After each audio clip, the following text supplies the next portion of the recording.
আজ একটু বানাবো হচ্ছে কড়াইশুঁটি দিয়ে আলুর দম, নতুন আলুর আলুর দম।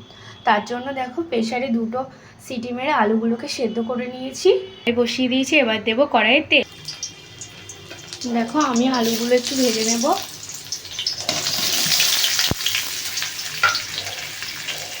আলুর মধ্যে হালকা সামান্য লবণ দিয়ে দেবো।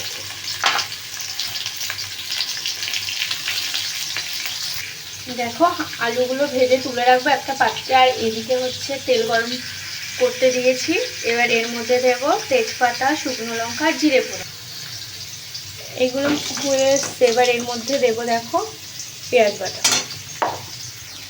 এবার দেখো পেঁয়াজটা ভাজা হয়ে গেছে। এবার দেবো আদা রসুন বাটাটা।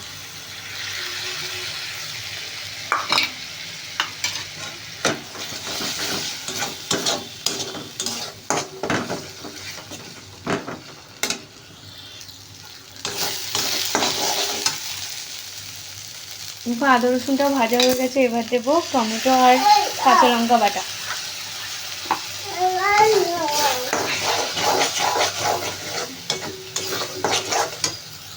দেখো এবার একটুখানি লবণ দেব মশলাটা কষানোর জন্য, আর একটু হলুদ গুঁড়ো দেব, আর একটু কাশ্মীরি লঙ্কার গুঁড়ো একটু। এবার ভালো করে মশলাটাকে কষাতে হবে।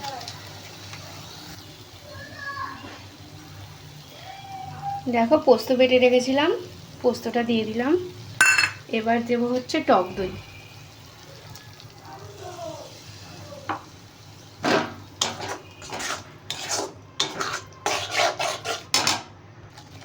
দেখো এবার একটু কড়াইশুঁটি দিয়ে দেবো এর মধ্যে।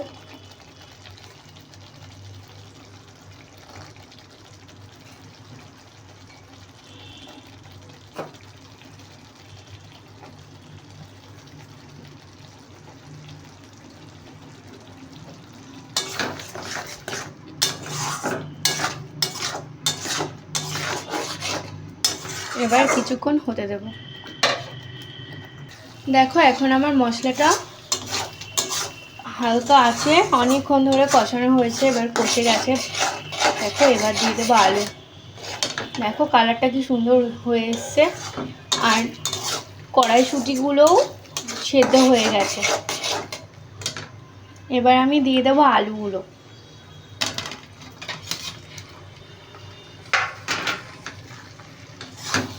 এই দেখো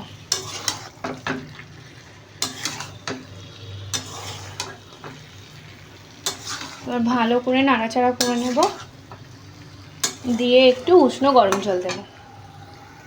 দেখো জলটা গরম করে নিয়েছি সাইডে একটা কড়াইয়ে, তো এই গরম জলটা পুরোটা ঢেলে দেবো। দেখো জল দিয়ে দিয়েছি। এবার কিছুক্ষণ ঢেকে রাখবো। হয়ে এসছে প্রায়। মিনিট পরে চলে এলাম। 5 মিনিট পরে কতটা তেল ছেড়ে এসেছে।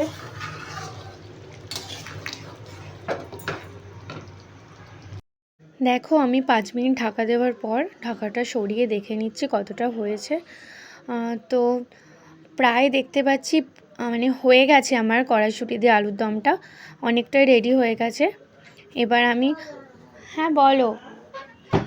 এবার আমি হচ্ছে একটুখানি গরম মশলা ছড়িয়ে দেবো উপর থেকে, তারপর হয়ে যাবে।